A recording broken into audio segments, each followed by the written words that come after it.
بسم اللہ الرحمن الرحیم۔ السلام علیکم ناظرین، میں طارق اسماعیل ساگر آپ کی خدمت میں تازہ گزارشات، تبصروں اور تجزیوں کے ساتھ حاضر ہوں۔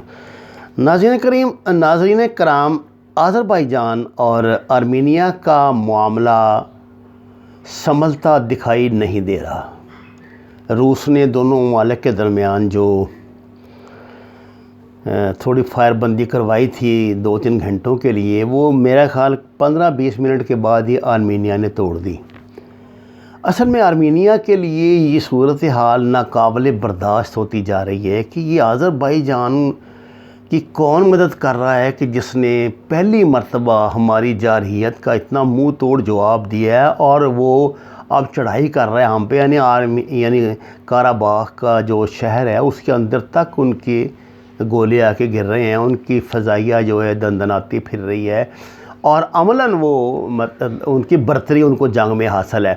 اس طرح اس میں 2-3 متس ہیں، یا ریئلٹی بھی ہو سکتی ہے، اب اس کا کیا کہا جا سکتا ہے، سائبر وار کا زمانہ ہے، کہ یہ کہہ رہے ہیں کہ کچھ پاکستانی فورسز جو ہیں وہ وہاں پہ موجود ہیں، SSG ہماری، اور دوسرا کہ ٹرکی کے لوگ موجود ہیں، اور آرمینیا کی طرف سے یہ الزام لگایا جا رہا ہے کہ شام میں جو داعش کے تھے لوگ، ان کو بھی ٹرکی جو ہے وہ ادھر لے آیا ہے ان سے لڑنے کے لیے۔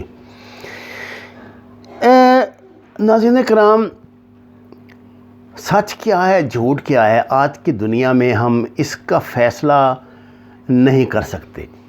میں آپ کو ایمانداری سے کہہ رہا ہوں، کتنا بھی ہمارے ذرائع ابلاغ، کتنا بھی ہم ترقی کر جائیں، یہ جو ہائبرڈ وار ہوتی ہے، یہ جو آج کل کی یہ سیٹلائٹ کی جو جنگ ہے، اس میں سچ جھوٹ کا فیصلہ بہت مشکل ہو جاتا ہے۔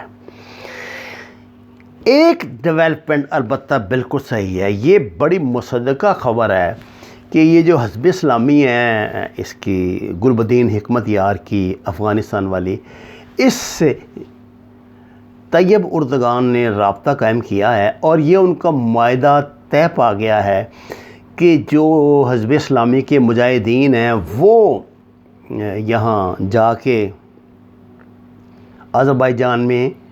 آذربائیجان کے شہری بن کے لڑیں گے، اور یہ کوئی ایسی مشکل بات بھی نہیں ہے۔ ظاہر ہے یہ سارے جو علاقے نا، ایران اور افغانستان اور آذربائیجان، یہ ان سب کا کلچر اور زبان تو خیر الگ الگ ہے، لیکن ان کا کلچر بڑی حد تک ملتا ہے، ان کے نظریات بھی بڑی حد تک ملتے ہیں۔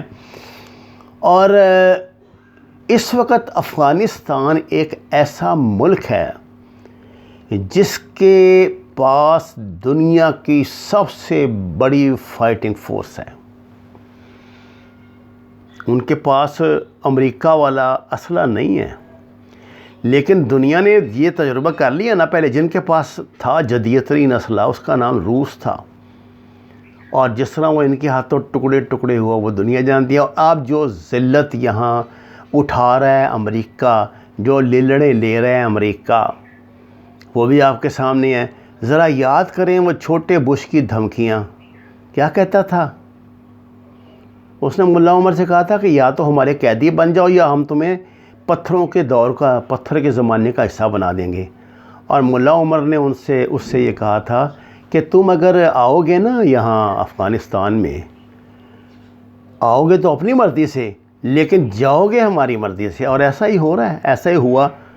دنیا اندھی ہے، اس کو نظر نہیں آ رہا کس طرح یہ امریکن اپنا سارے وہ بڑے بڑے ٹرک اور اسلحہ چھوڑ کے بھاگ رہے ہیں یہاں سے جان بچا کے، جیسے یہ ویتنام سے بھاگے تھے نا ہیلی کاپٹروں سے لٹک لٹک کر۔ یہ اس ڈرامے کا دوسرا پارٹ ہے جو چل رہا ہے۔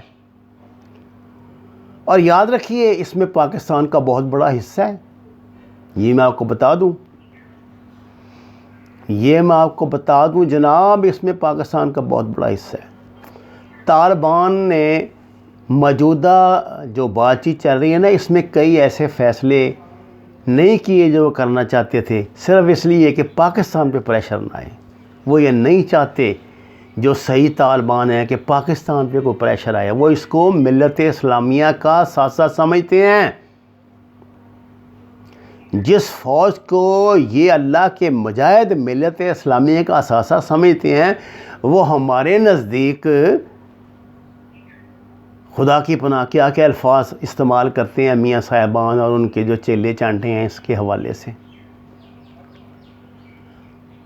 ناظرین کرام، میں آپ کو یہ بتانا چاہتا ہوں کہ جتنی مرضی آپ تنقید کر لیں، گالی گلوچ کر لیں، آپ بوٹ پالشیاں بنا دیں، جو مرضی بنا دیں، اگر اس وقت دنیا میں کوئی چیز پاکستان کی پہچان بن رہی ہے تو وہ یہی اسٹیبلشمنٹ ہے، یہی فوج ہے، اور یہی وہ اسلحہ ہے جو ہم تیار کر رہے ہیں۔ آذربائیجان کا فوجی وفد پاکستان میں 5-6 دن رہنے کے بعد واپس گیا ہے۔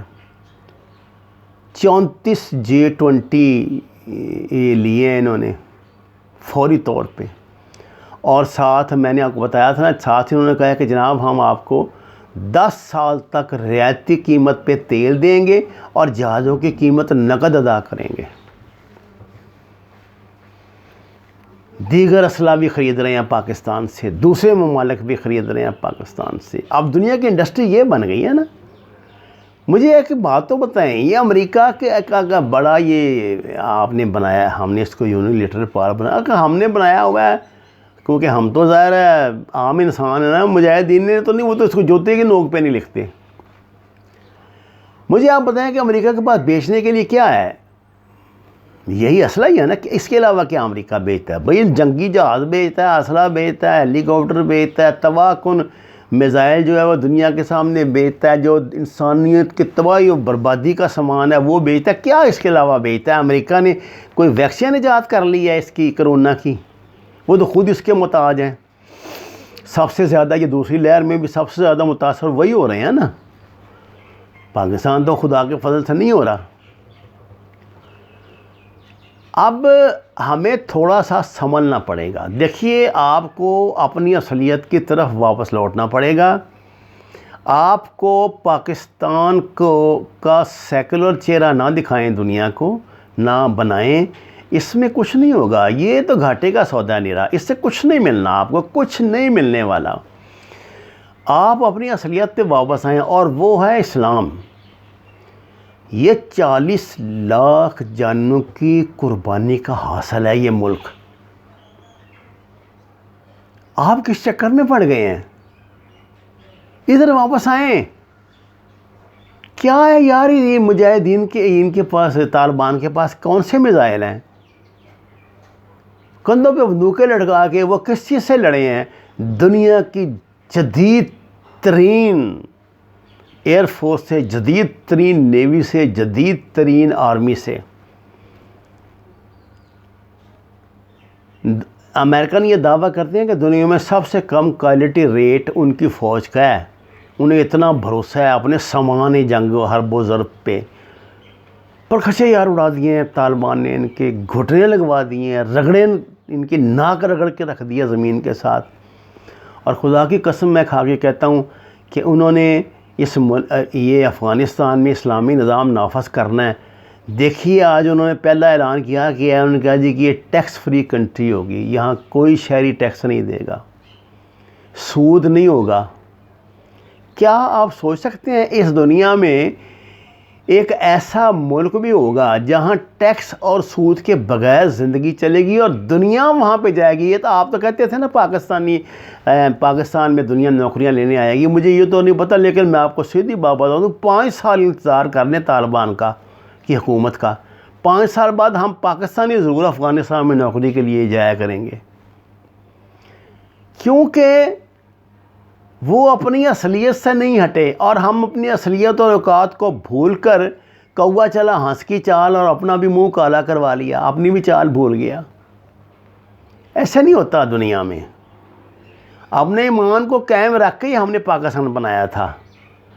کیا تھا قائد اعظم کے پاس؟ کس برسے میں پاکستان بن گیا تھا؟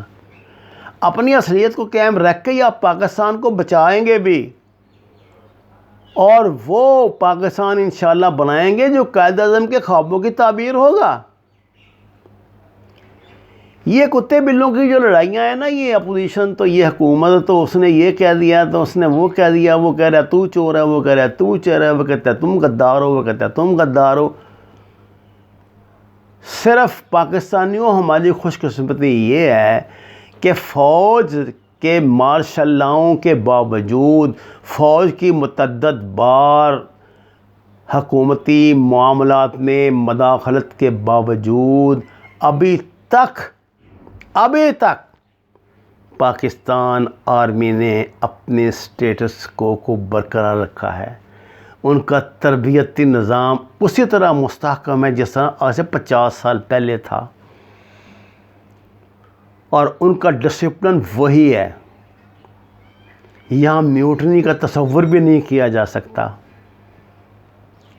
بطور ادارہ اسی ادارے نے سروائیو کیا ہے، اور دنیا میں اگر ہماری کوئی پہچان ہے نا تو اسی ادارے کی وجہ سے۔ آپ اس کو جو مرضی کہہ لیں، مجھے بوٹ پالشیہ بنا لیں، مجھے جمہوریت دشمن بنا لیں، جو مرضی تانا دے دیں، لیکن یہ سچائی آپ کا دل، آپ کا دماغ انشاءاللہ ضرور قبول کرے گا۔ وما علینا الا البلاغ المبین۔ ناظرین کرام، درخواست ہے قرآن اور نماز کو ترجمے کے ساتھ جانیے۔ گھر میں جتنی جگہ میسر ہے وہاں پہ سبزیاں کاشت کریں، ہماری چینل کو سبسکرائب کریں، لائکس دیں، اور سچ کے سفر میں ہمارا ساتھ دیں۔ آپ کا شکریہ۔